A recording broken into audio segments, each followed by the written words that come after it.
Good morning বন্ধুরা, কেমন আছো সবাই? আশা করি সবাই ভালো আছো। Hello guys, welcome to new blog video. আমি চলে এসেছিলাম গড়িয়াতে, যাব হচ্ছে আমি বর্ধমান কাটোয়া মিট আপে। তো চলো, মাসির বাড়িতে বার হয়ে গেছি।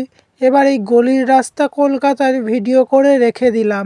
কেন বলো তো, মাসিদের এই গলিটা ঢুকলে বারে বারে আমি গুলিয়ে ফেলি, বাঁ দিক যাবো না ডান দিক যাবো, সব দিকেই একই নিয়ে। তো তারপরে আস্তে আস্তে গলিগুলো পার হতে হতে স্টেশনে পৌঁছে গেলাম। টিকিট কাউন্টারে টিকিট কেটে বসে আছি। আমার কাছে না বেশি টাকা নেই, 100 টাকা নিয়ে যাব বর্ধমান কাটোয়া। দেখতে দেখতে ট্রেনটা চলে এলো, আর হাইটা উঠছে দেখো, টাটকা ঘুমের হাই। ভোর 4টের ট্রেন বলে কথা বন্ধুরা, 4টে এত ভোরে কেউ ওঠে? কলকাতা বলে বোঝা যাচ্ছে না, হাইটা উঠছে, কি বড় বড় হাই উঠছে। তো তারপর ট্রেন থেকে নেমে গেছি। একটা ঘুম দিয়ে শিয়ালদা থেকে গড়িয়াতে উঠেছি, শিয়ালদাতে নেমেছি। তো শিয়ালদার এত ভিড় স্টেশনে ঠেলে ঠেলে, তো শিয়ালদার বাইরেটা একটু ঘুরে আসি। শিয়ালদার ভিড় দেখো, সকালেই ভিড়, ব্যস্ততম স্টেশন শিয়ালদা।